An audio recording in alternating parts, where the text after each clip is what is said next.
Hello students, how are you all? First of all, welcome to the class 11th science stream. Myself Aarti, I am your chemistry tutor and this lecture is about the basic introduction of this subject, that is chemistry. Now this word is not new to you. ये आप लोगों ने भी कहीं ना कहीं सुना होगा. Well, usually हम देखते हैं कि जब दो लोगों के बीच में बहुत अच्छी अंडरस्टैंडिंग देखने को मिलती है, when two people have good understanding and अच्छा कोऑर्डिनेशन होता है उनके बीच आपस में, अगर अच्छा कोऑर्डिनेशन हो, अच्छी अंडरस्टैंडिंग हो, तो जनरली लोग कहते हैं कि उन दो लोगों के बीच में केमिस्ट्री बहुत अच्छी है, राइट? कभी कोई ये नहीं कहता कि उनके बीच फिज़िक्स बहुत अच्छी है या फिर बायोलॉजी बहुत अच्छी है, लोग केमिस्ट्री यूज़ करते हैं. तो ये जो सब्जेक्ट है ये वैसा ही है, बिकॉज ये इतना अच्छे से कोऑर्डिनेट करता है हमारी लाइफ के साथ, इतनी अच्छी अंडरस्टैंडिंग रखता है.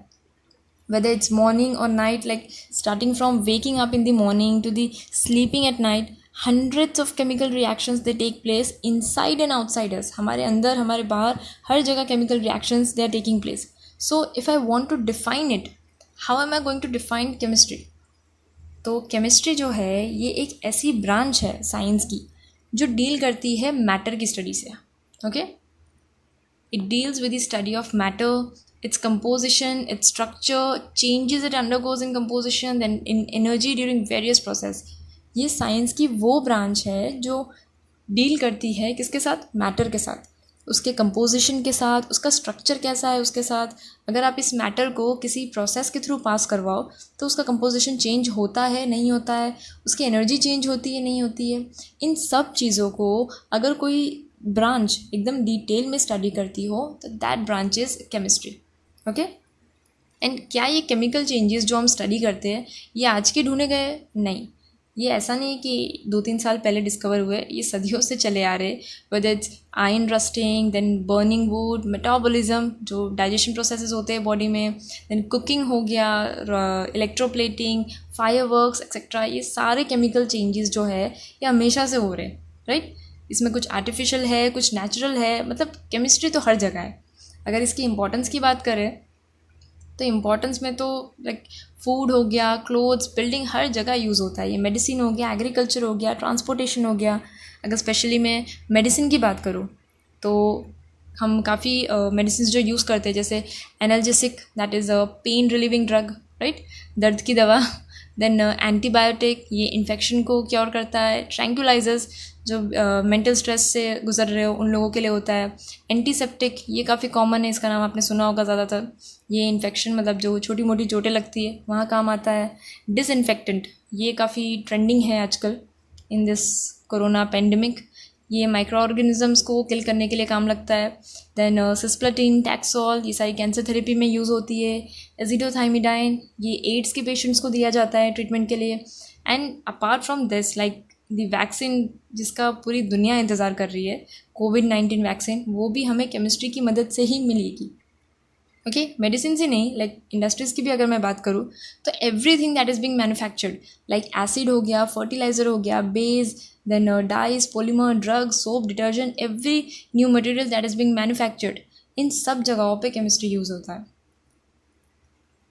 अगर हम एनवायरनमेंट की बात करें तो chemistry it has helped in dealing with some pressing aspects of environmental degradation.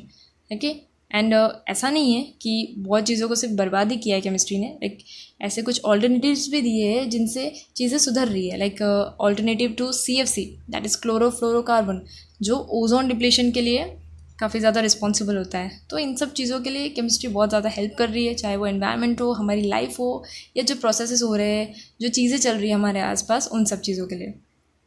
अब ये सब जो काम हो रहा है केमिस्ट्री में, क्या ये कोई एक ही चीज़ हो रही है? लाइक क्या ये सब्जेक्ट सिर्फ एक ही है?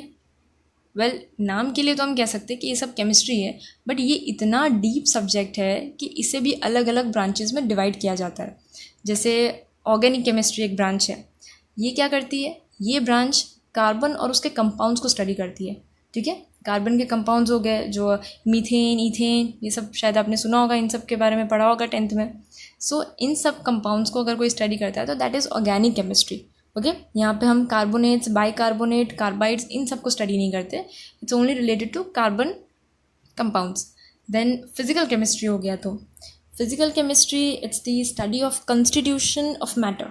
ठीक है। यहाँ पे अलग अलग लॉज पढ़ते हैं हम, जो प्रिंसिपल्स जो फिजिकल प्रोसेस में लग रहे हैं, देन मैथमेटिकल मेथड्स आते हैं, फिजिकल प्रॉब्लम्स आती है काफ़ी ज़्यादा। देन बायोकेमिस्ट्री, ये तो नाम से ही पता चल रहा है, bio plus chemistry. Okay. Then inorganic chemistry हो गया।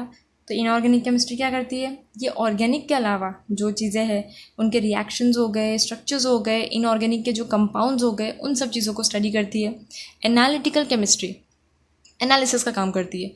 जैसे आपसे भी किसी ने पूछा होगा कभी ना कभी, क्या आपके टूथपेस्ट में नमक है, तो ये सब काम जो है ये कौन करते हैं, ये एनालिटिकल केमिस्ट करते हैं।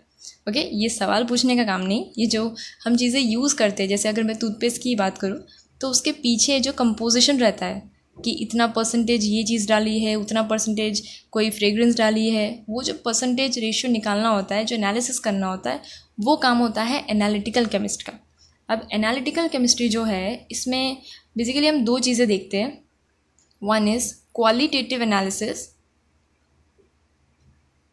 and the other is quantitative analysis. Okay. तो क्वालिटेटिव एंड क्वांटिटेटिव। अब क्वालिटेटिव जो है, क्वालिटी क्या बताता है कि क्या प्रेजेंट है, what is present, and quantitative means quantity, अगर कोई चीज़ प्रेजेंट है तो वो कितने प्रपोर्शन में प्रेजेंट है। Okay. So that comes under quantitative, and क्या चीज़ प्रेजेंट है दैट कम्स इन क्वालिटेटिव। तो ये सब जो काम होता है वो होता है एनालिटिकल केमिस्ट्री में। Okay. So that's all for this basic introduction part. In the next lecture will start with the very first unit of class 11th, that is some basic concepts of chemistry. Now this unit, it is the very basic step for chemistry. यहाँ पे आप जो भी basics की ज़रूरत पड़ती है पूरी केमिस्ट्री को स्टडी करने के लिए, वेदर इट्स 11th और 12th किसी भी स्टैंडर्ड के लिए, तो वो सारे बेसिक्स हम इस यूनिट में कवर करेंगे। So will continue with that in the next lecture.